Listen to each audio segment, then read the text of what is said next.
नमस्कार दोस्तों, अभी रिसेंटली मैं एक होम ओनर से मिलने गया। सोलर के मामले में बहुत अच्छा डिस्कशन किया, उन्हें बहुत सारे पॉइंट्स समझ भी आए, अच्छे भी लगे। लेकिन फिर लास्ट में उन्होंने बोला, यश 2-3 लाख सोलर में लगाने से अच्छा क्यों ना मैं एफडी में लगा दूं।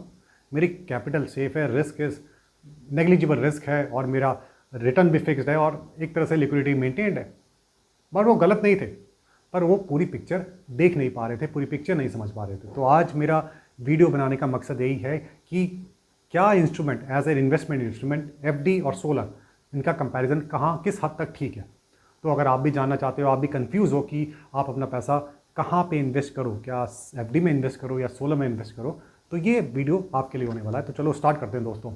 सबसे पहले इन दोनों इंस्ट्रूमेंट्स की बेसिक नेचर को समझने की कोशिश करते हैं, इनकी इंट्रिंसिक नेचर क्या है।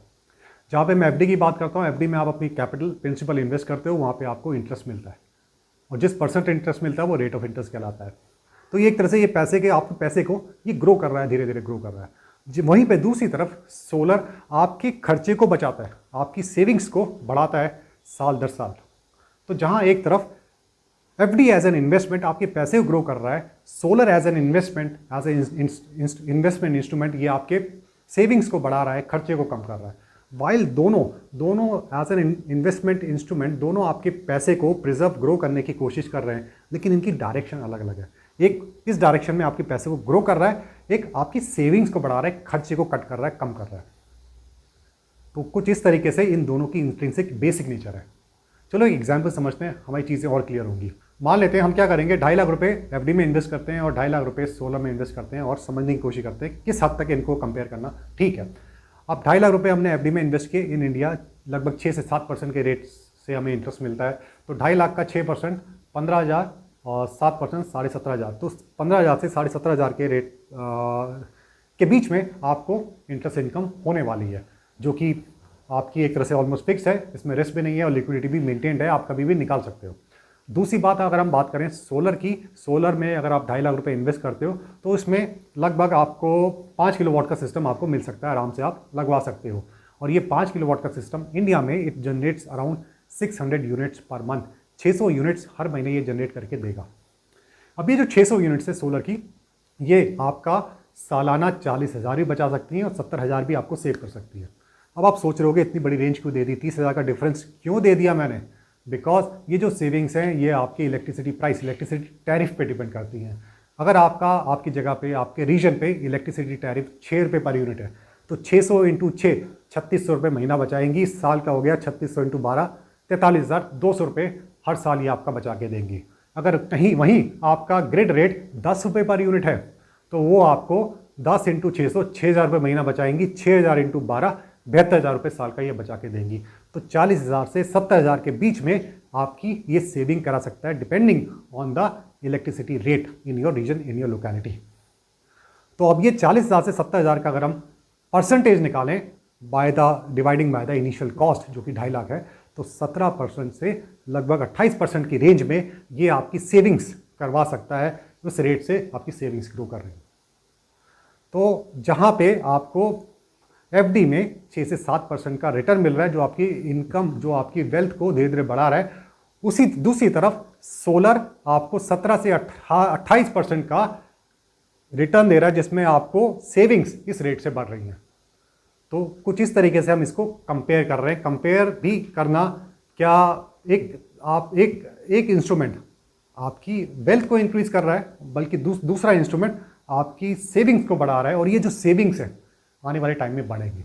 और कुछ ऐसी इंसाइट्स हैं सोलर के बारे में जो हम या तो नज़रअंदाज कर देते हैं या पता होने के बावजूद भी उसको हम अपने दिमाग में नहीं रख पाते। पहली चीज़ समझ लें, जैसे मैंने बोला, ये जो सेविंग्स है ये इंक्रीज करेंगी। पहली बात, इसमें जो है इन सेविंग्स में आपका कोई टैक्स नहीं लगने वाला। There is no taxation on the savings that you get from solar. दूसरी बात मैंने बोली कि इनकी सेविंग्स इंक्रीज करेंगी। किस तरीके से इंक्रीज करेंगी? Because grid prices are bound to increase, specially in India. क्यों? क्योंकि अगर मैं बात करूं इंडियन रेजिडेंशियल होम्स की, वहाँ पे 80% जो इलेक्ट्रिसिटी है वो कोयले को जला के आती है। कोयला is a non renewable source of energy और ये लिमिटेड क्वांटिटी में है। सूनर और लेटर ये डिप्लीट होगा इसकी, और अगर हमारी डिमांड बढ़ती रहेगी इसको लेके, तो obviously prices are going to increase, are bound to increase. तो कभी ना कभी, सूनर और लेटर, हमें सोलर की तरफ शिफ्ट होना ही पड़ेगा। तो ये आपकी सेविंग्स अगर 8 रुपये 6 रुपये है आज की डेट में, तो 5 साल 10 साल के बाद वही 12 रुपये हो जाएगी एक यूनिट की सेविंग। ये सोलर आपकी महंगी इलेक्ट्रिसिटी को रिप्लेस कर रहा है और ये सेविंग्स आपकी हर साल बढ़ती चली जाएंगी। क्यों? बिकॉज इलेक्ट्रिसिटी का रेट हर साल बढ़ता चला जा रहा है।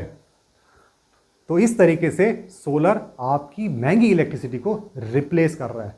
और तीसरी बात जो मैं आपको बताना चाहता हूँ, अगर आप देखें रिसेंट में देखें जो एनर्जी क्राइसिस चल रहे हैं, अगर ये जो अनसर्टेनिटी है, ऑयल प्राइसेस बढ़ रहे हैं, एलपीजी प्राइसेस बढ़ रहे हैं, एनर्जी प्राइसेस बढ़ रहे हैं, तो ये जो सारे नॉन रिन्यूएबल सोर्सेज हैं उनके प्राइसेस शूट अप कर रहे हैं। तो कहीं ना कहीं हमें भी एनर्जी इंडिपेंडेंट बनना पड़ेगा, अपने आप को शिफ्ट करना पड़ेगा एक ऐसे एनर्जी सोर्स की तरफ, एक ऐसे ऑल्टरनेट एनर्जी सोर्स की तरफ जो कि रिलायबल हो, ड्यूरेबल हो, जो सोलर इसमें खरा उतरता है।